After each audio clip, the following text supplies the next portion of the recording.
우리에게 주신 말씀 요한복음 10장 10절입니다. 신약성경 162쪽이 되겠습니다.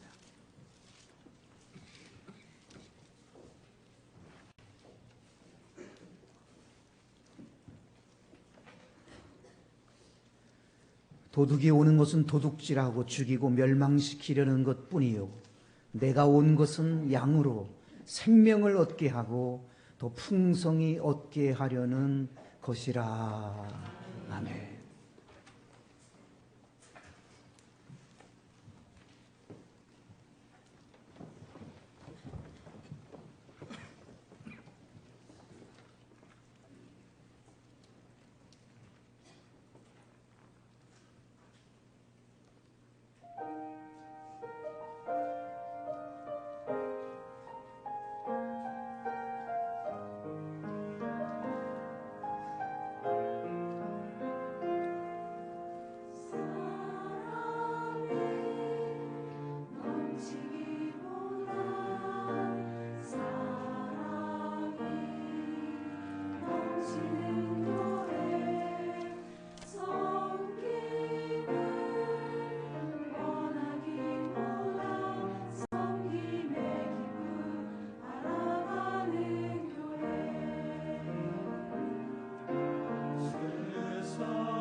우리 함께 하나님의 교회를 아버지 뜻대로 잘 만들어갈 수 있게 주시옵소서. 이 시간에도 주의 말씀을 사모합니다. 성령님 운행해 주옵소서. 우리 주님 예수님의 이름으로 기도드리옵나이다. 아멘.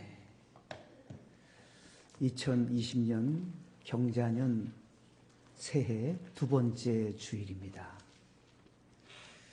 올 한 해 여러분들이 바라고 뜻하고 소원하시는 모든 일들이 예수님 안에서 다 잘 이루어질 수 있게 되시기를 주 예수님의 이름으로 축원합니다. 여러분이 잘 알고 있는 것처럼 2020년 경자년은 쥐띠해입니다. 그래서 오늘 특별히 둘째 주일은 쥐띠해가 주는 교훈, 쥐가 주는 교훈이 무엇인가? 우리 함께 하나님의 말씀에 귀를 기울여 보기를 원합니다. 쥐에 대해서 성경은 뭐라고 말씀하실까? 5번 정도 성경에 나옵니다. 레위기 11장에는 쥐가 부정하다 그렇게 소개하고 있고요. 또 사무엘상 6장에 보면 쥐는 해롭게 한다. 이사야 66장에는 쥐가 부정하니 쥐를 먹는 자는 망할 것이다. 그렇게 말씀합니다. 그런데 우리의 형제인 북한에는 먹을 것이 없어서 그 쥐를 잡아서 먹는다고 하잖아요. 쥐 고기가 그렇게 맛있답니다. 얼마나 먹을 것이 없으면 굶주렸으면 쥐를 최고의 요리라고 그렇게 말할 만큼 쥐가 한번 나타나면 그 쥐를 서로 잡으려고 몸을 막 던진다고 하는 이야기를 들었습니다. 안타까운 일이 아닐 수가 없습니다. 쥐의 종류는 전 세계적으로 50종류가 있고요. 그리고 가장 많은 쥐는 검은 쥐와 흰 쥐가 가장 많다 합니다. 흰 쥐는 의학을 발전시킨 아주 공로가 있는 쥐입니다. 그리고 검은 쥐는 들쥐와 집쥐로 나눌 수가 있는데요. 이 쥐들은 전염병을 옮기게 하는 그러한 존재들입니다. 쥐가 전 세계적으로 8천억 마리가 있다고 합니다. 자, 오늘 쥐띠해 그렇기 때문에 쥐를 주제로 해서 쥐를 통해서 하나님이 무슨 교훈을 주실까 함께 주목해 보기를 원하는데요. 긍정적인 면과 부정적인 면이 있습니다. 쥐에 대해서. 먼저 긍정적인 면 함께 살펴보면서 우리에게 주는 교훈을 우리가 함께 받기 원합니다. 첫째로 쥐를 통해서 주시는 하나님이 주시는 교훈은요. 번식력이 뛰어나다는 것입니다. 쥐만큼 번식력이 왕성한 것이, 번식력이 놀라운 것이 없을 만큼 쥐는 번식력이 아주 굉장해요. 임신 기간이 21일이랍니다. 21일만 지나면 새끼를 낳는데, 그런데 자그마치 한 번 낳을 때 10마리 이상씩 난다고 합니다. 그리고 한 마리가 1년 동안 5차례 낳는데, 한 마리가 그러니까 보통 50마리를 낳는 거예요. 100마리 쥐가 새끼를 낳는다고 하면 1년 사이에 5,000마리가 되는 거예요. 100마리가 5,000마리로 늘어나는 겁니다. 번식력이 얼마나 왕성합니까? 번식력이 참으로 놀라울 따름입니다. 이 쥐띠해에 우리가 하나님이 주시는 교훈에 주목을 해야 됩니다. 우리는 50명씩 그렇게 영혼을 구할 수 있지를 못하잖아요. 그러나 우리 한 사람이 한 사람 이상씩 귀한 생명을 잉태하여 산출할 수 있다면 하나님이 얼마나 기뻐하실까 그런 생각을 해봅니다. 여러분들 주변에 가족이든 이웃이든 친구든 정말 함께 천국에 가야 될 대상들이 있잖아요. 그 대상들을 마음으로 품으세요. 잉태하세요. 그 귀한 생명을 마음에 품고 때마다 일마다 매 순간마다 위에서 기도해 주십시오. 하나님, 올해는 꼭 이 생명 구원받게 해주세요. 그리고 공을 들이세요. 기도도 해줄 뿐만 아니라 전화도 해주시고 찾아가 만나도 주시고 식사도 대접해 드리시고 공을 들이세요. 임신한 사람이 아무거나 안 먹듯이 정말 생명을 이제 마음으로부터 그 영혼을 임신했으니 그를 잘 대하십시오. 정말 영적인 귀한 생명으로 삼고 온천하보다 귀한 영혼으로 믿고 잘 보살피십시오. 그래서 총동원 전도 주일이 되는 날 초청을 하십시오. 그렇게 해서 귀한 생명이 주님 앞에 나왔다면, 그래서 구원받는다면 온 천하를 얻은 것 이상의 엄청난 영광이 우리에게 주어지는 것이죠. 하나님이 얼마나 기뻐하시겠습니까? 한 생명 이상씩 우리는 귀한 생명을 마음으로부터 품으시고, 그래서 잘 출산하셔서 해산의 수고를 통해서 순산하셔서 하나님께 영광 돌리는 그런 영혼 구원의 귀한 해, 생명을 살리는 귀한 해, 잃은 양들이 주께로부터 돌아오는 귀한 해로 올해를 우리가 만들어갈 수 있어야 할 것입니다. 두 번째는, 쥐를 통한 두 번째 교훈은 예지력이 쥐는 뛰어납니다. 놀랍습니다. 쥐는 위험을 감지하는 본능을 가지고 있어요. 아무것도 아니고 별 볼 일 없는 쥐 같지만 여러분, 쥐가요 굉장한 그 본능적으로 예지하는 능력이 있어요. 화산 폭발 위험도 일본에서 화산 폭발이 자주 일어났습니다. 그런데 이 쥐들이 먼저 알았다는 거예요. 지진이 있든 홍수가 있든 산불 사고가 있든지 쥐가 미리 알아챈다는 거예요. 자연 재앙을 미리 예고해 주는 존재가 쥐라는 거예요. 쥐가 보통이 아니에요. 예지력이 아주 뛰어납니다. 옛부터 쥐가 집안에서 갑자기 보이지 않으면 불길한 징조가 일어나지 않는가 하고 현자들은 그렇게 생각을 했습니다. 어부들은 배에서 쥐가 보이지 않고 쥐들이 유난히 많이 울면 출어를 하지 않았대요. 바닷가로 나가지를 않았다는 거예요. 고서에도 보면 이런 재미있는 내용을 읽어봤습니다. 어느 부잣집에 쥐들이 그 부잣집에서 오래도록 자자손손 살았는데 그 집이 이제 며칠 있지 않으면 무너지는 상황인데도 그 집 주인 가족들은 도대체 모르는 거래요. 그걸 모르더래요. 그래서 쥐들이 서로 모여서 의논을 했대요. 여태 우리를 잘 살게 해준 주인님 집이 곧 무너질 텐데, 무너지면 주인님 가족들이 다 상할 텐데, 다칠 텐데 우리가 어떻게든지 알려드리자 해가지고 쥐들이 의논을 해가지고 말이죠, 마당에 대낮에 쥐들이 우르르 몰려 나와가지고요 공연을 펼쳤다는 거예요. 제가 좀 각색을 한 거예요. 공연을 펼쳐서 괴성을 지르고 쥐들이 춤을 췄대요. 고서에 그런 옛 문헌에 그런 글들이 있어요. 그랬더니 생전 처음 보는 공연을 본 집주인 가족들이 이게 웬일이야, 세상에 살다가 별일 다 보네 하면서 그것을 보러 가까이 다가오다가 쥐들이 공연을 하면서 뒤로 물러가는 사이에 집이 폭삭 무너져가지고 말이죠, 집안 식구들 다 살렸다는 그러한 옛 문헌의 이야기가 있습니다. 여러분, 쥐들만이 그런 그 예지의 능력이 있는 건 아니에요.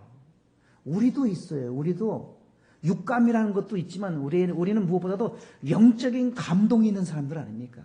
우리는 하나님의 자녀들이기 때문에, 하나님의 사람들이기 때문에 여러분, 우리는 얼마든지 영적인 감동으로, 영적 분별력으로, 영적인 민감함으로 우리가 내일을 바라볼 수 있고 먼 미지의 날들을 예측해낼 수 있고 당장 벌레처럼 눈앞에 보이는 것에 연연하는 인생이 아니라 멀리 꿰뚫어 볼 수 있는 통찰력이 우리에게도 있는 거예요. 내 힘으로는 안 되지만 성령의 능력으로 가능하고 성령의 감동과 감화로 가능합니다. 우리는 하나님의 아들, 딸들이기 때문에 가능한 거예요. 사랑하는 여러분, 우리에게도 성령 충만하여서 회안이 열리고 지안이 열리고 영안이 열리고 영적 통찰력이 열려지고 심안이 열려지고 우리도 내일을 바라볼 수 있는 예지력, 비전을 꿈꿀 수 있는 그러한 예지력, 영적인 감각, 그것을 우리가 가질 수가 있어요. 무엇으로요? 기도와 말씀으로 가질 수가 있는 거예요.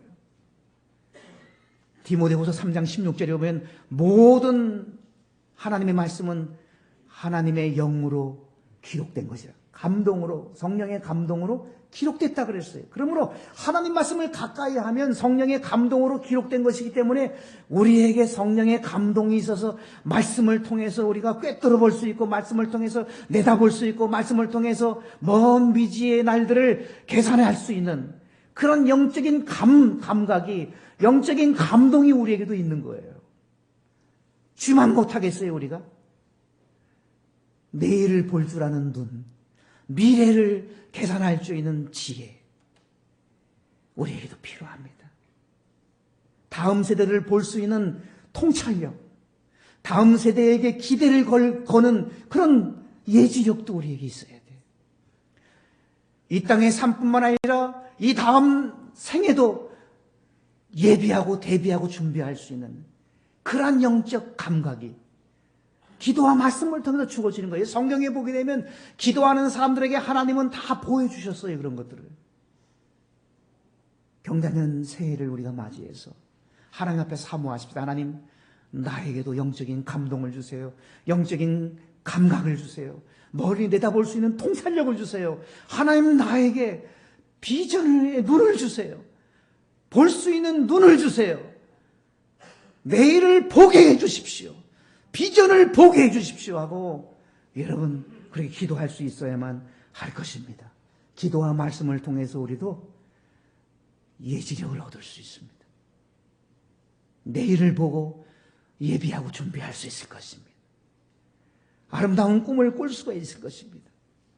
올해 그러한 영적인 감동이 우리에게 가득한 한 해가 되실 수 있기를 주 예수님의 이름으로 축복합니다. 세 번째, 주의를 통한 교훈은 주의는 굉장히 부지런해요, 여러분. 요즘에는 그렇지 않습니다만 예전에 제가 어렸을 때에 쥐들이 천정에 많이 뛰어다녔어요. 여러분들은 어떠셨어요? 저도 꽤 옛날 사람이에요. 그러고 보면 쥐들이 얼마나 뛰어다니는지 야옹 야옹해도 막 뛰어다니고 소용없어요. 너 야옹거려라 그러고 막 그냥 툭툭툭 쳐도 막 뛰어다녔던 기억이 나요. 새벽도 없어요.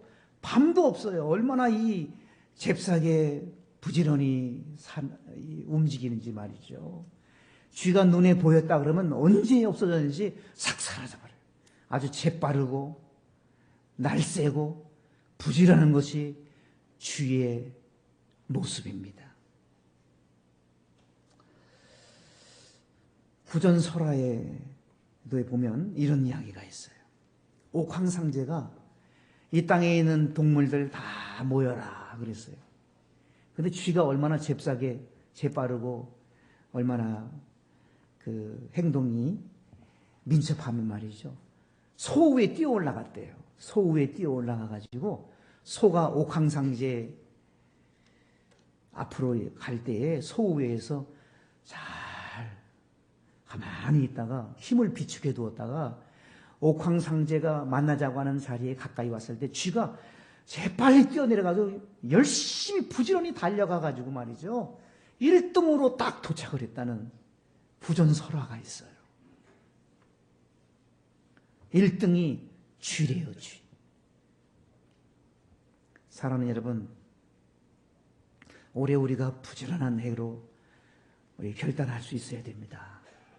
후회하지 않는 삶, 후회하지 않을 삶은 세 가지 마음이 준비돼야지 후회하지 않는다고 하잖아요. 첫째는 초심이에요, 초심. 우리에게 초심을 잃어버리면요, 후회합니다. 초심을 잃어버리면 버림받습니다.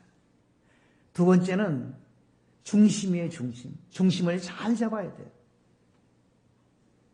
이리 흔들리고 저리 흔들리지 말고 중심을 잘 잡는 중심의 마음이 우리에게 있어요. 세 번째는 열심입니다. 부지런한 열심이 우리를 후회하지 않는 인생길로 만들어가게 하거든요. 부지런하여 게으르지 말고 열심을 품고 주를 섬기라 하신 말씀처럼 올 한 해는 부지런하시기를 바랍니다. 열정적으로 하나님을 섬길 수 있게 되시기를 축복합니다. 잠언 12장 24절에도 보면 부지런한 자의 손은 사람을 다스린다 그랬어요. 욥기 8장 5절에도 보면 내가 만일 하나님을 부지런히 구하면 하나님이 돌보아 주시고 너를 형통케 하실 것이라 그랬어요.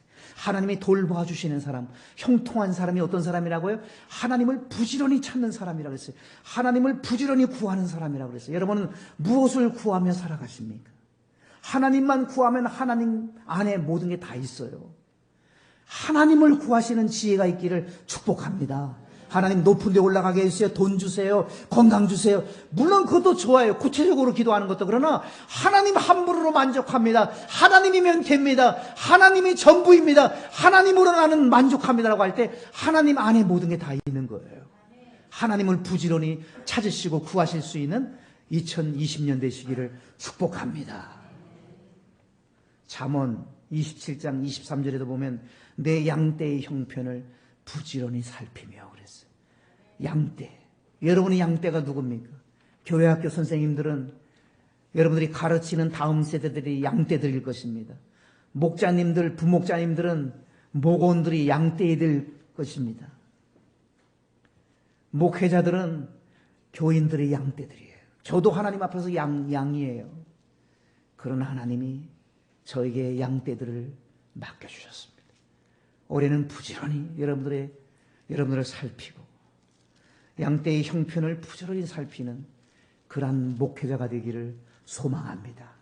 여러분들도 여러분들에게 붙여주신 사람들 부지런히 살필 수 있는 부지런한 그리스도인들 되시기를 축복합니다.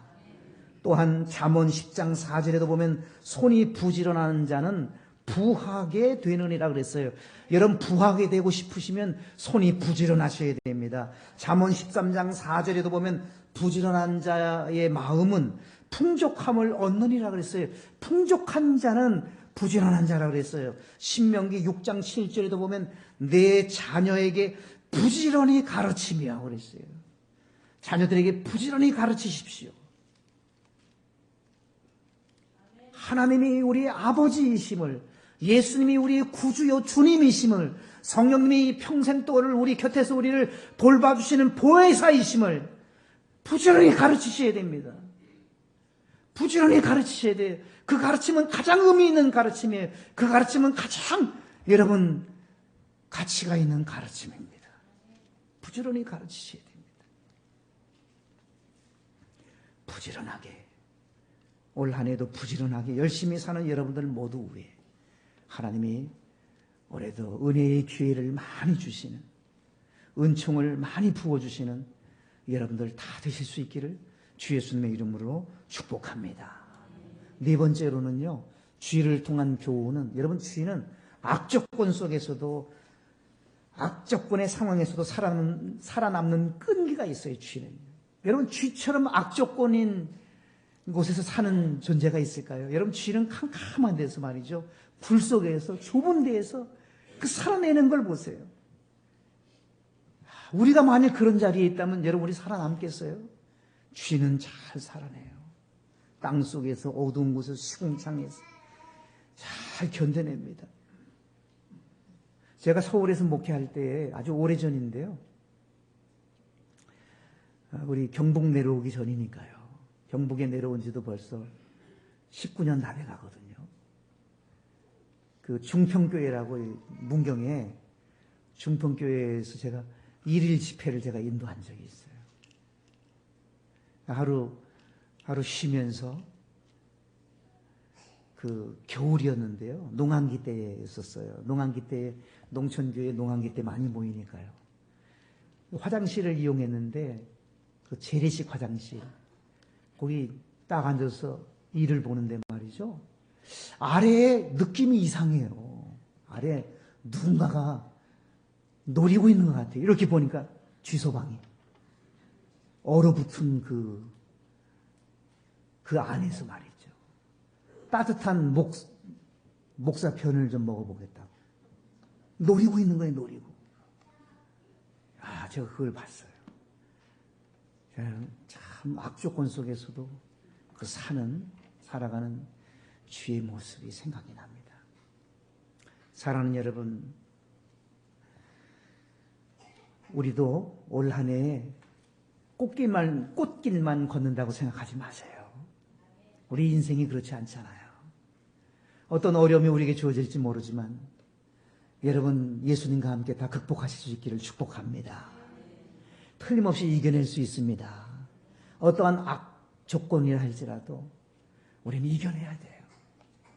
쥐도 이겨내는데 우리가 못 이겨내겠어요? 하나님의 자녀들이 예수님과 함께하는 사람이 못 이겨내겠어요?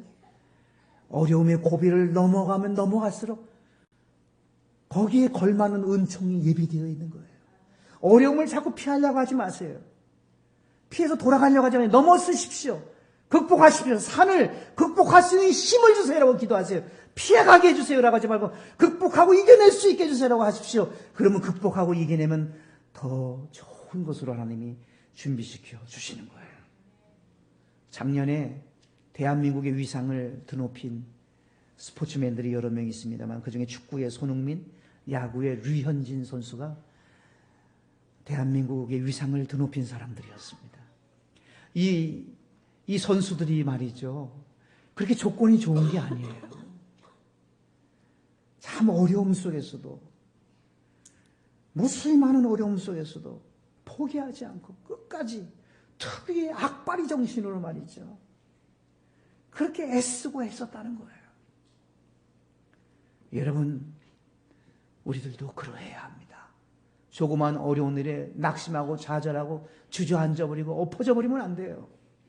그 어떤 일들이 우리 앞에 온다 할지라도 하나님의 아들, 딸들인 우리가 예수님 말씀했잖아요. 세상에서 너희가 환난을 당하나 담대하라. 내가 세상을 이겨놓으라 말씀했잖아요. 이겨놓으신 주님과 함께라면 우리도 이길 수가 있는 거예요. 문경에 사는 서모 씨라고 하는 분이 자동차 면허증을 따는데 272회 시험을 치렀대요. 학과 시험을. 272회. 여러분 그 말을 듣고 여러분 어떤 반응이 듭니까? 아유, 그만하시지. 아유, 그것도 못하노. 여러분은 한 번에 붙었기 때문에 그렇게 생각할지 모르겠습니다만 그러나 사람은 다 똑같은 게 아니에요. 사람마다 다 달라요. 내가 못하는 거 저분이 잘할 수 있고 저분이 못하는 거 내가 잘할 수 있거든요. 그래서 함부로 우리가 사람을 판단하고 업신여기면 안 되는 거예요. 272번, 272회나 도전할 만한 그런 끈기가 그분에게 있었던 거예요. 좌절하지 않고 도전하고 또 도전하는 말이죠. 그래서 기필코 그 면허증을 딴 거 아닙니까? 몇 번 쓰러졌다고 인생 끝난 것으로 생각하지 마십시오. 여러분 완주하십시오. 좌절하지 마시고 또 도전하시고 또 도전하십시오. 활짝 웃는 날을 하나님은 주시는 거예요. 캐나다에 로키 산맥이 있습니다. 그 로키 산맥의 그 꼭대기 3,000m 그 넘어가게 되면 수목 한계선이 있는데요. 그 수목 한계선에서 자라나는 나무들이 아주 귀한 그 몸대접을 받는데요.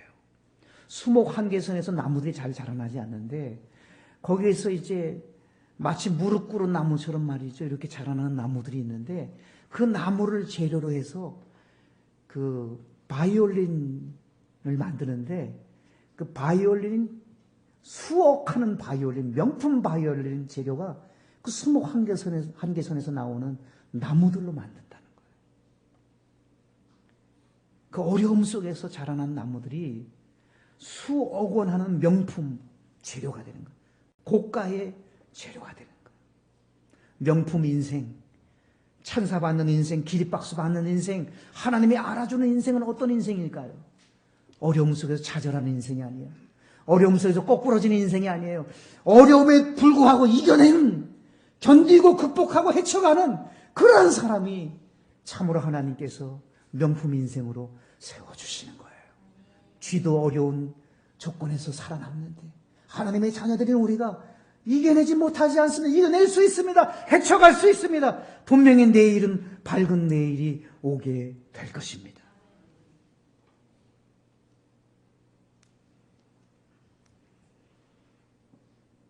자, 이제 부정적인 면을 한번 볼까요? 쥐에 대한 부정적인 면입니다. 쥐는 농작물에 해를 끼치고 곡식을 훔쳐가는 해로운 동물입니다. 전 세계에 있는 쥐들이 그 먹어치우는 곡물이 천문학적이라고 합니다. 그리고 병을 옮기는 그러한 동물입니다. 실제로 중세 유럽에서는 패스트로 말미암아 3분의 1이 유럽인들 3분의 1이 죽는 큰 그러한 불상사가 있었습니다. 쥐로 인한 것이었습니다. 손을 깨끗하게 씻었던 유태인들은 한 사람도 안 죽었대요, 그때. 이 구약 성경에 보게 되면 정결 예식이라는 게 있잖아요. 그래, 정결 예식이 있어서 날마다 틈만 되면 씻었거든요. 씻었던 사람들은 안 죽었대요. 다산 정약용 선생님이 그 쓴 글을 보니까 탐관 오리들을 쥐로 묘사해서 노래를 했어요. 탐관 오리들은 쥐다. 고서에도 보면 쥐를 도적놈들이라고 묘사하고 있습니다. 쥐. 여러분, 그렇습니다. 오늘 본문에도 보게 되면 뭐라고 말씀합니까? 도둑이 오는 것은 도둑질하고 죽이고 멸망시키기 위해서 온다 그랬어요. 그렇습니다. 여기서 말하는 도둑은 누굽니까? 마귀 사탄이에요. 우리의 영혼을 도둑질하기 위해서, 우리의 영성을 도둑질하기 위해서, 그리고 우리를 죽이고 멸망시키려고 사탄 마귀는 옵니다. 그것밖에 없습니다. 우리가 올해 해마다 그러했지만 올해 더욱 깨어서 나를 지키고 가정을 지키고 교회를 지키고 이 나라의 민족을 지켜내는, 도둑이 와서 도둑질하지 못하도록, 빼앗아가지 못하도록, 우리 사랑하는 자녀들, 손자, 손녀들 건드리지도 못하도록 깨어서 기도하는, 도둑을 막을 수 있는 파수꾼의 역할을 감당하는 올 한 해가 되시기를 축복합니다. 사랑하는 여러분, 우리 모두가 깨어서 잘 지켜낼 때 하나님께서 우리에게 더 큰 은총을 부어주시는 거예요. 그리고 쥐를 통한 마지막의 교훈이 그겁니다. 오늘 우리 깨끗하게 합시다. 건강에 유의하십시다. 올해 깨끗하고 청결하게 삽시다. 영적으로 말입니다. 영적으로 깨끗해지십시다. 그래서 올 한 해에 모든 전염병도 물리치고 모든 악한 것도 물리치고 올 한 해에 강건하게 한 해를 펼쳐갈 수 있는 은총이 우리 가운데 있게 되시기를 주 예수 그리스도의 이름으로 축원합니다. 아멘. 하나님 아버지,